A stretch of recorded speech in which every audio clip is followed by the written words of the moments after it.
We are here for the post-screening or during the screening period Q&A of Sky Hopinka's first feature, MAԼNI, Towards the Ocean, Towards the Shore. We have lots of folks to thank, as usual. First of all, a huge thank you to Kayla Myers, who is running our tech behind the scenes. She is the series producer of the DocYard. Without her, none of this would be possible. We also need to thank Jen and Lyda, our colleagues at the Left Foundation, of which the DocYard is a part, and to the Brattle Theater, our venue partner. Even though we are virtual, this screening week, caps off the Brattle's virtual theatrical run of MALNI.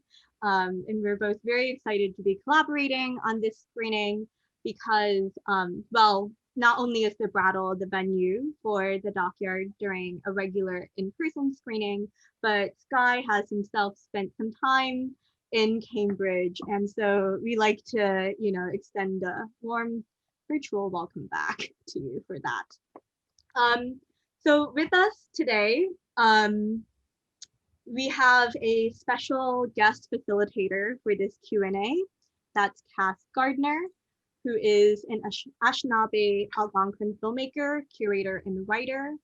As a filmmaker, she has produced and mentored filmmakers exploring Indigenous identity in films, including her own documentary film, The Edible Indian. She's also an arts activist within Indigenous communities and has worked as a film mentor and youth outreach worker on reserves across Canada. Her professional background spans the gamut of organizations across borders, from the National Film Board of Canada to Hot Docs to several years working in artist and filmmaker programs at the Tribeca Film Institute, RIP. She is also a curator with projects that take intersectionality as seriously as the art that is produced, and facilitates many Q&As about films, Indigenous films. So to me, she's the perfect person to ask to guest facilitate this Q&A.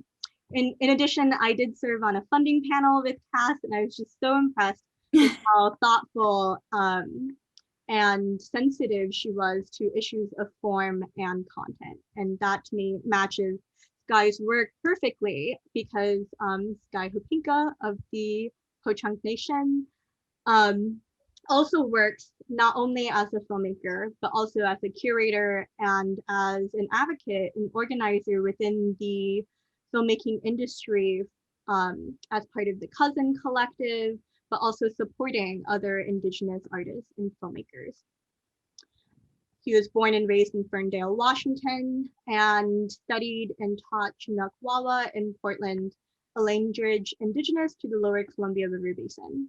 His work has played at various festivals, including Imaginative, as well as experimental film festivals like, well, almost every single one of them, from Images to Toronto's Wavelengths, Ann Arbor, Sundance, and New York Film Festival's Projections section, which is now called Currents.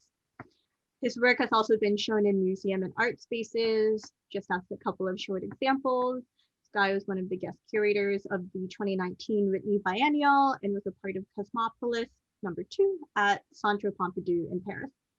He was awarded jury prizes at Onion City, Images, Ann Arbor, so on and so forth. He was also in 2018-2019 academic year, a fellow at the Radcliffe Institute in Cambridge, Film Studies Center Radcliffe Fellow, and has also received fellowships in Sundance, Guggenheim, so on and so forth. Thank you to you both. We're so excited to have you here. And before I kind of leave everything to Cass for this Q&A, I am as a visual description, I am an Asian American woman. I've been saying shoulder length black hair, but now it's longer than shoulder length. And I'm wearing a floral dress and I'm in a white room with a bookshelf behind my head. So thank you so much. Thank you, Abby. That's so nice.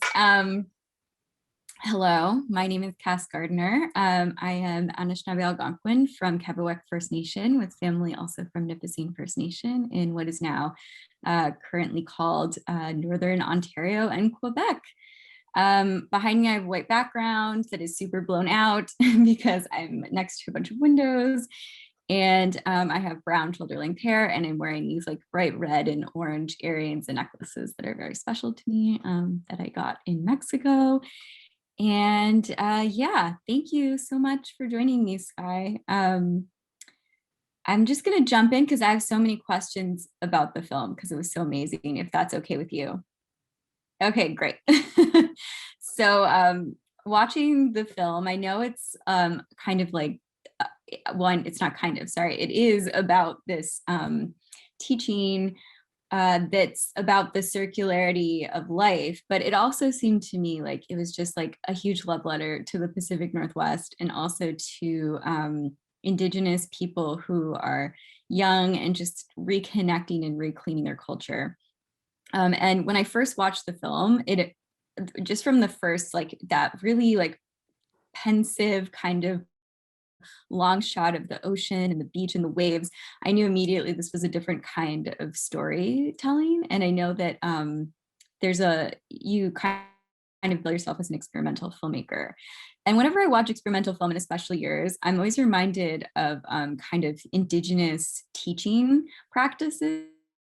I just finished Lance Simpson's book, Dancing on a Turtle's Back. I don't know if you read it, but it's in it, she really details how our people really taught by example and not by saying things. And I feel like your filmmaking, to me, there are some parallels. Do you feel that that kind of decolonized practice of educating and teaching resonates with your art practice as well? Oh, absolutely. And yeah, I think it's good to be here. I am in a white room, backlit with a pretty bright window, which is kind of how I like it. I'm wearing a black sweater and a black hair. And I do think a lot about these sort of like decolonial methodologies for pedagogy, especially as I started learning Chinook wawa pretty much the same time that I started making films. And the way that I learned, like the way that my teacher taught, or what he emphasized, was you teach people how to teach because you teach the way that you're taught. And that was, I don't know, it sounds obvious, but it kind of like blew my mind, you know, thinking about ways that I would try to teach people before that, or whatever it might have been, and how that also like mimics or sort of reinforces maybe like Western or colonial approaches to teaching and methodologies, especially around language. And he had another big tenet of the methodology for pedagogy for approaching teaching language was like no thinking, no suffering, like to not make your student think and to not make them suffer, like not think critically, but just don't get caught up on the idea that I need to suffer in terms of how I'm learning or how I'm ingesting the language, or that no pain, no gain, because that is pretty bogus. And that is really something that I took with me from my language teaching practice to my filmmaking as well. Like, what are the ways that I can share the sort of affective qualities of what these stories do and how Indigenous people live, and how these two contemporary figures who are friends of mine exist in this world and how they move through it. And then also formally, like, how can I welcome an audience into this space that I'm making? And like the first three shots of the film are my way of doing that. Like, one, in establishing a tone and a mood, and also an idea of what to expect in terms of duration, in terms of abstraction, but then also in terms of landscape and I don't know, the beauties within it and around that. Yeah, I mean, well, you freaking nailed it, because I feel like when I first started watching it, I just like, it's like you just take a deep breath and you're like, okay, we're going in a slower pace of life, you know, like we're gonna linger on trees, we're gonna look at this leaf. I mean, you have a scene where your friend has like the bark in his hand and you linger on it for so long.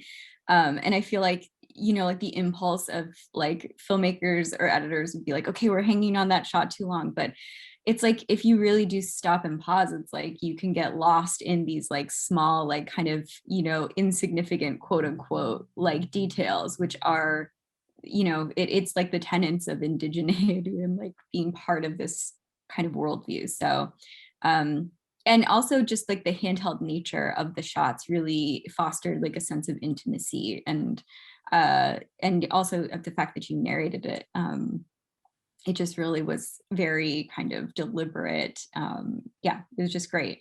And also, of course, like it's in the language, right? So I know that you are also fluent in Chinook wawa, as you mentioned that you had taken lessons in how to teach her. So I was just wondering if you could touch upon the value of learning your language as an Indigenous person. Well, I have two parts, so I'll let you answer that.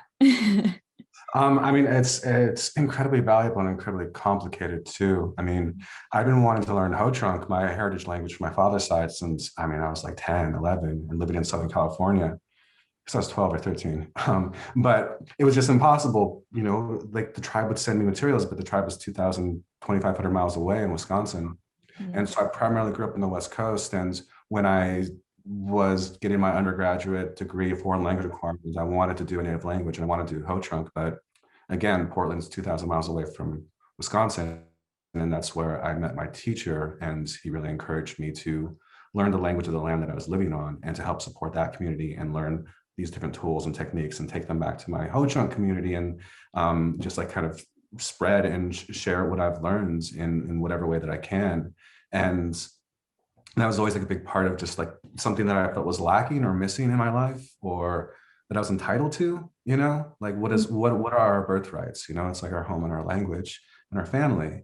And as I was working through like Chinook and then Ho-Chunk a bit and doing some other language work, it just I don't know, it kind of showed a lot of the complications around learning language, or even like having English as your first language.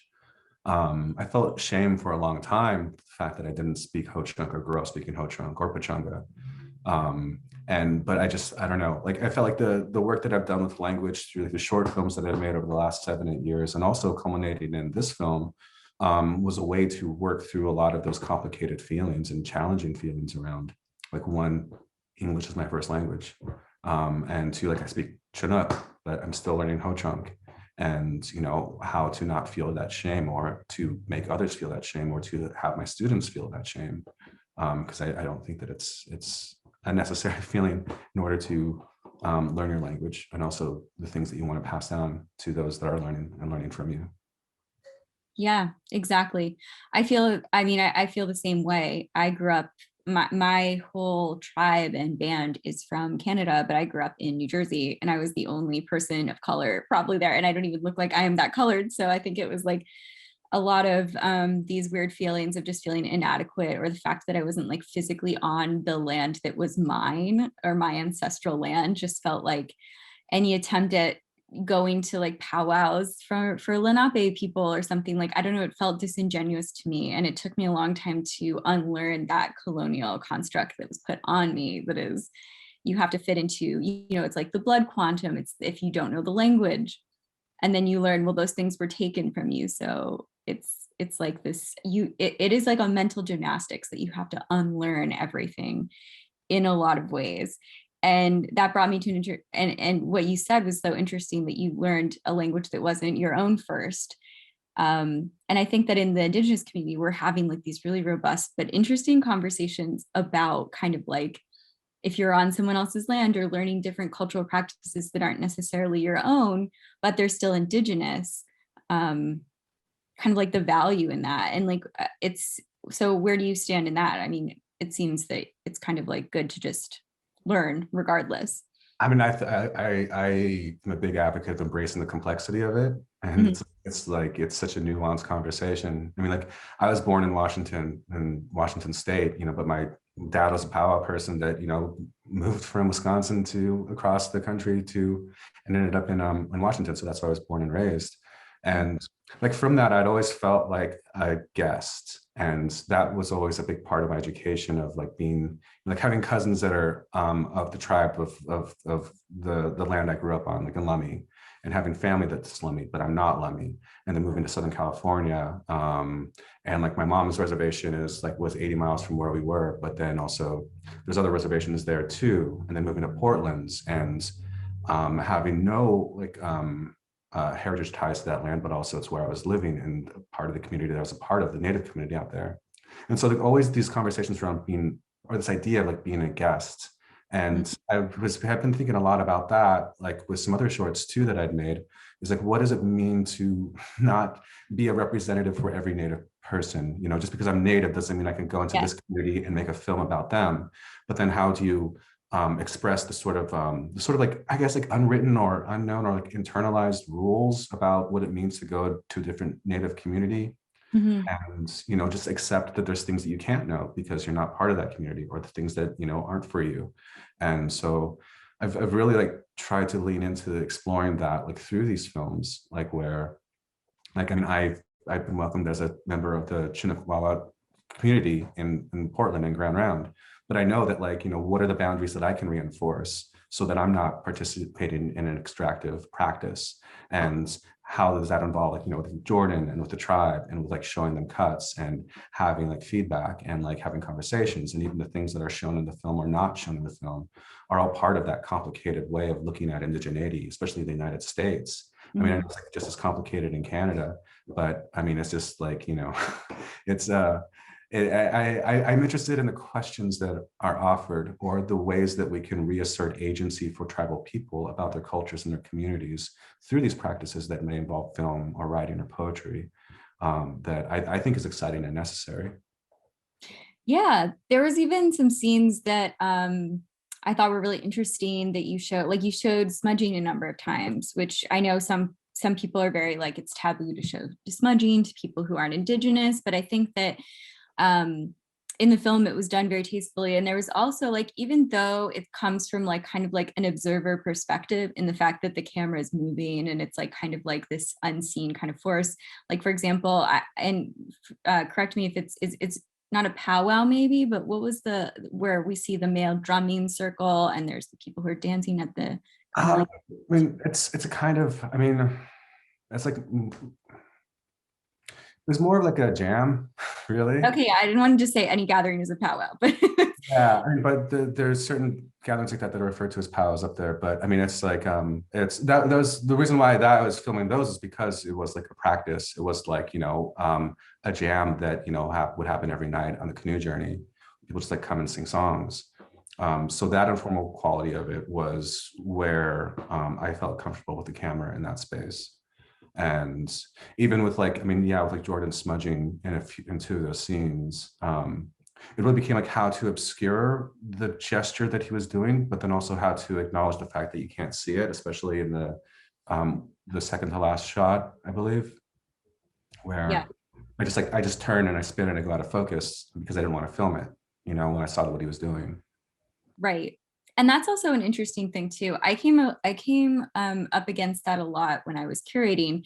There's some information, for example, that they're like, well, we'll tell you because you're Indigenous, but like, we're not going to like put it on the text for like the general population to see, or, you know, like this is kind of like something that's just kind of for us. And I wonder also obviously, you know, you have a lot of, backing from Sundance and various orgs, and you want this to be seen everywhere. But do you ever kind of think, is your film sort of for a general audience, or is it for, like, how do you kind of balance, I guess, making work that's like for Indigenous people by Indigenous people, but seen by a lot of non-Indigenous people also?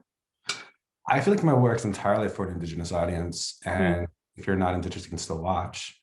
And like, that's like how I've approached like my short films, like from the beginning. And I mean, it kind of, I don't know, I think I'm still like figuring out like what it is about the work that, I mean, also makes it accessible to a non-Indigenous audience. But I think that that is what I am, I don't know.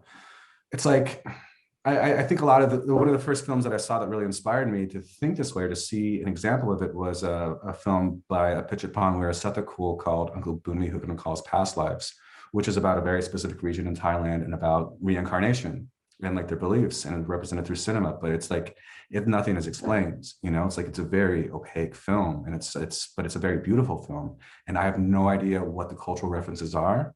But I don't feel like I need to know them, because I can relate to it in a way that I can respect those boundaries, but then have a sense of like what the general shape of the film is.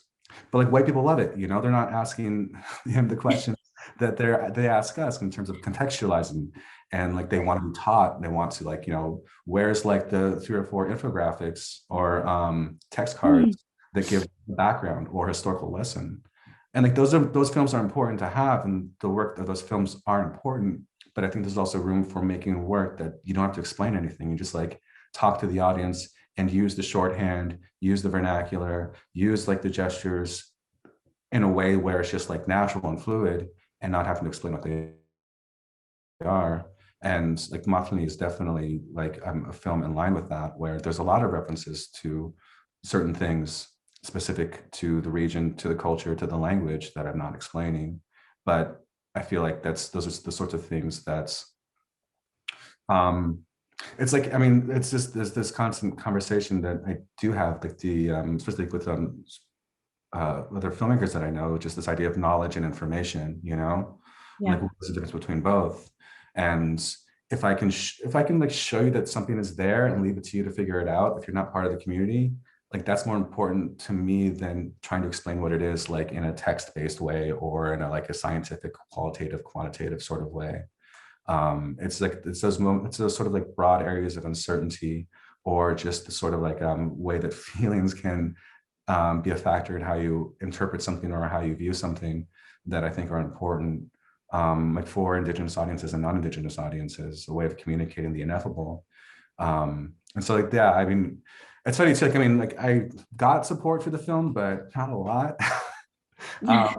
So like that's the kind of autonomy that I really do appreciate, where, I mean, you know, like they gave me I got support mostly when the film was almost done, but while I was filming it, it was pretty much just like trying to figure it out. Or I got support for like as like an artist support as opposed to projects, which is pretty key in like how I tend to make films, where it's hard to explain what I'm doing, or like it's hard to pitch this project, you know.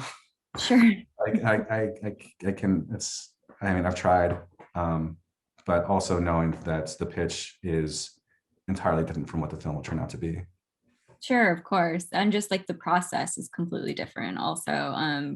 So that totally makes sense to me. And I think that it's also like there's visual shorthand that, like, you know, when I saw the smoke, I was like, oh, there's a smudge happening, you know, and it's like anyone who kind of has been around that situation will know. But I do think that it's like when you invite people in to something that they know is like privy, they're being privy to something. I do feel like it does like engender a sort of kind of like, I'm just going to watch and like learn kind of environment versus having to really spell things out for people too. And that actually makes me think of another kind of like in conversation with this. Do you think that this film you could have made if you were doing it in English? It's a good question.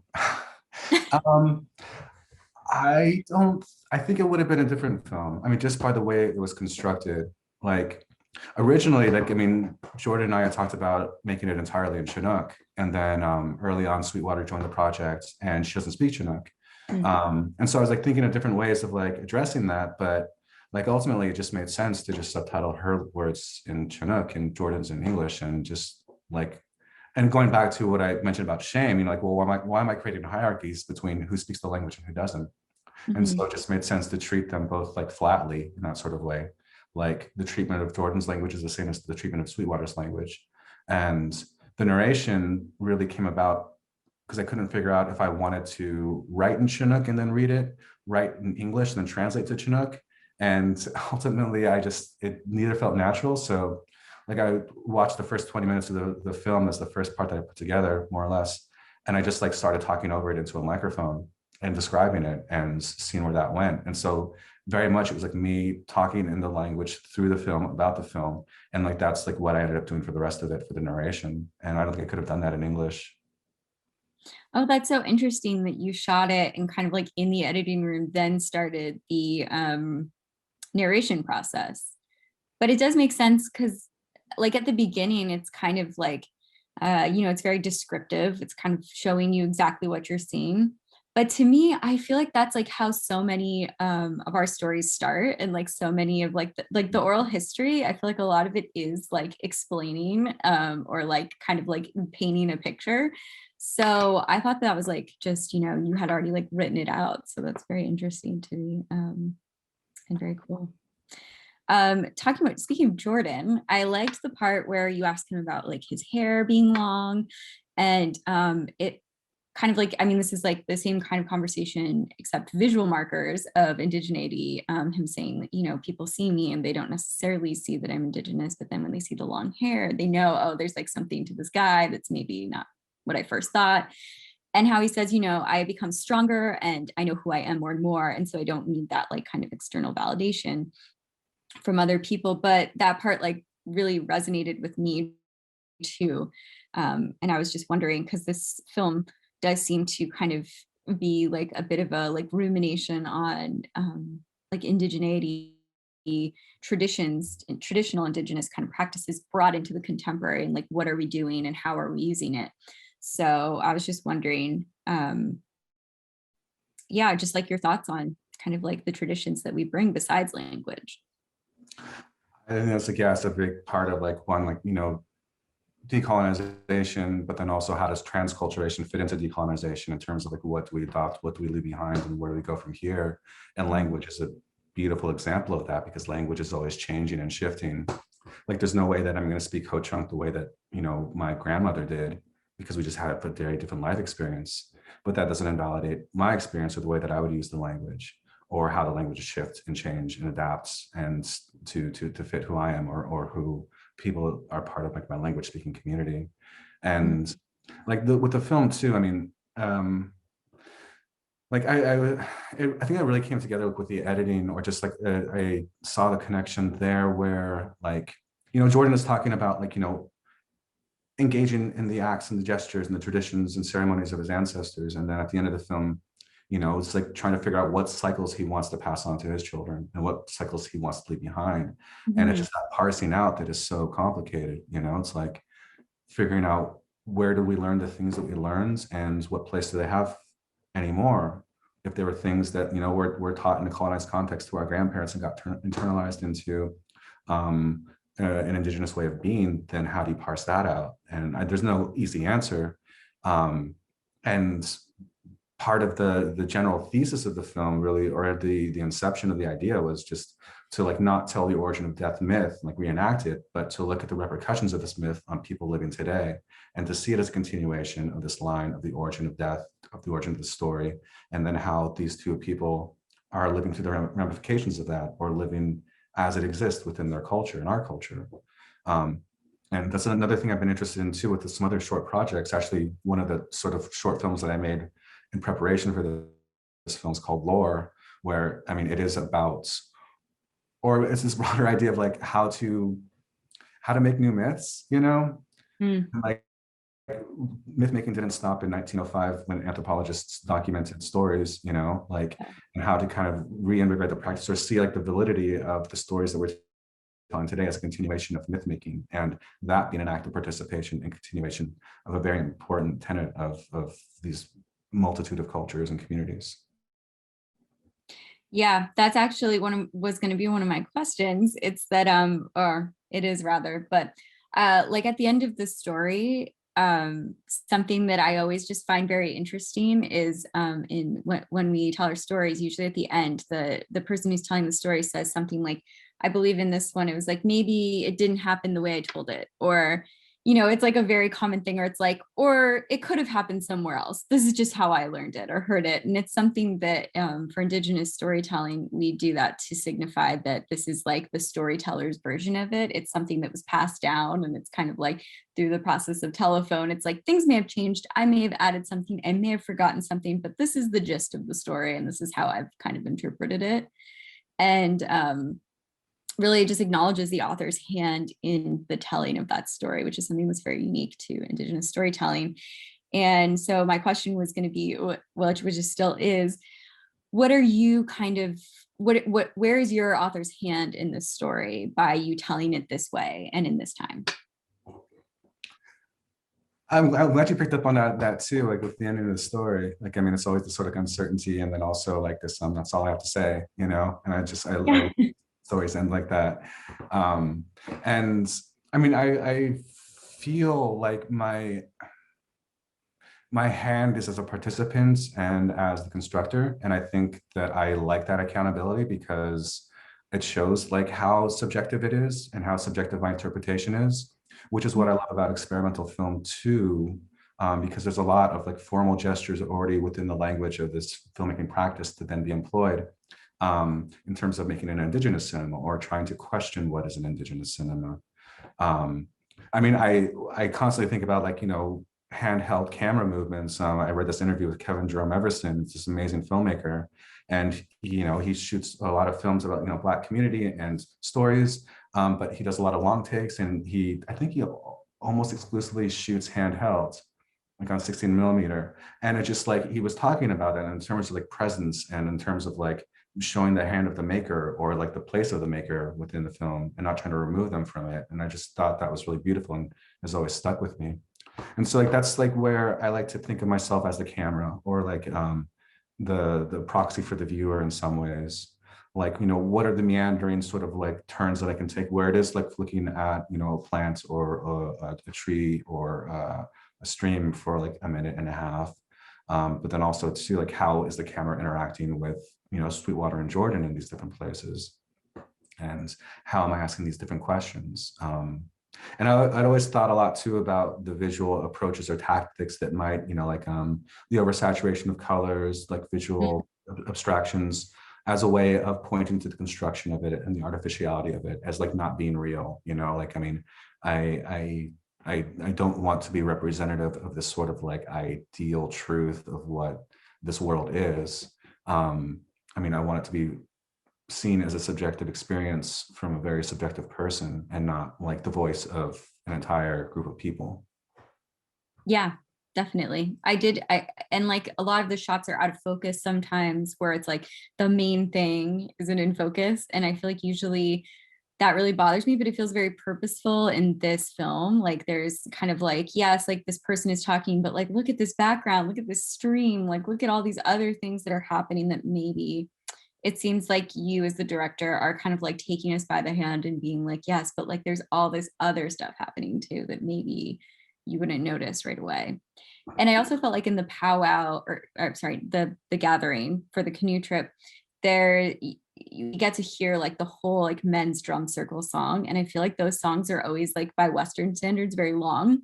And it was just like it was just so nice to hear the whole thing from start to finish. And you know, it's like you're often dancing or doing something else, and it does kind of like, trance isn't maybe the word, but it allows your mind to wander and you kind of like get into this meditative state sort of. So I thought there was some really nice parallels too between like the song, and it made me see the similarities of your filmmaking style with like these kind of like older drum and song kind of call and response really, which was interesting. So I think that we're approaching our time, but I have one more question for you. So, which is kind of just going back a little bit, but so the origin of the death myth from the Confederated Tribes, which was told in 1932, what drew you to this specific story, and why would you make a film about it? Like I've had a long-standing interest and curiosity about reincarnation or indigenous ideas around reincarnation from outside of like a Western or Abrahamic understanding of that, of life and death, the afterlife, like with my own tribe, with my mom's tribe, and the origin of death myth as it's read aloud in the film, like it appeared as a text in a lot of like Chinook teaching materials. It's in the back of the Chinookan dictionary the tribe put out. There's like a section of old transcribed text from the fluent speakers, from the elders. And so there's like, I don't know, there's a whole bunch. And like that was one of them that's used as a teaching tool to see like how the language was spoken and how it was used. And I just thought it was a really beautiful story. I mean, it's just like, it's very simple, but then it's also like the beginning of a larger scale cycle of stories. Like there's a whole other cycle of stories that stem from this one. that can only be told in a certain time of year, you know, to certain community members. But this little like I guess like preview or of it or beginning of it, like that's something that the tribe is okay with like sharing and using as a teaching tool to introduce like, you know, community members, but also like non-community members to like this system of beliefs. And it's like that mixed with its importance to me as like a Chinook wawa learner as I was learning it, and also just how it is the beginning, felt like it was a way to explore the sort of liminal space of life and death, or like how fluid that idea is, or how fluid that idea was, and how much of a choice it was, and also how regret factors into that. And I mean, it's just such a beautiful metaphor too for, I mean, I guess like anyone moving through life, you know, right now in the past or in the future, and how the ocean is like, you know, the space between the land of the living and the land of the dead, and how the film functions around that idea as these two people are moving through it, and you know, in their early 30s, and you know, like, you know, having a lot of change happen in their life that has to do with death and life. It just felt like is in line with the stories that I'm interested in and have a lot of curiosity about, and also have a lot of connection to. Yeah, it feels very timely as well, considering the last year and a half and how much loss we've experienced, how much I think we are like as a collective also thinking and ruminating on like life and death, purpose, loss and grieving. And so this film felt really timely and really just like a nice kind of meditation. I hate to keep saying meditation, but it was very meditative for me. And I just felt like there were a lot of really nice moments that I feel like offer a lot of comfort to people who are kind of like moving through the grief space and kind of death and beyond. So yeah, it was I feel like it's very timely. I don't know if you intended it to be so, because I know you probably were filming this before the pandemic, but I feel like it is actually just like it's a really nice piece to watch in this time. So Thank you. yeah, no, thank you. So yeah, I think I think I've like very neatly done it in a good amount of time. I could keep talking forever, but yeah, thank you so much again, Sky. This is just a really, really great conversation. Thank you.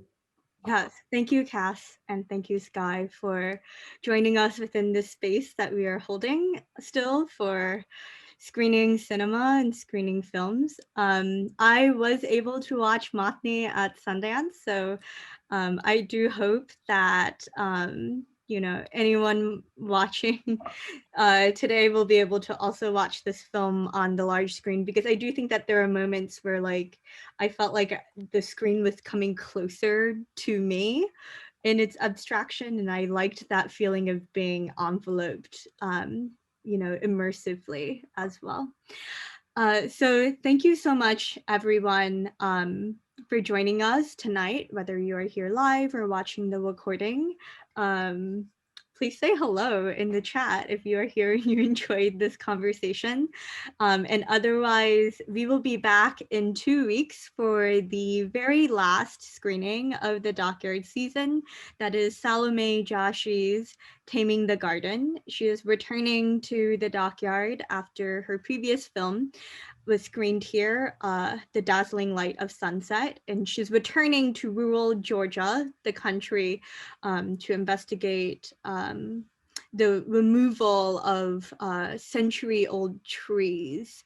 So we're kind of ending with a film from this year's Sundance, virtual Sundance. So thank you so much again. Thank you. Thank you.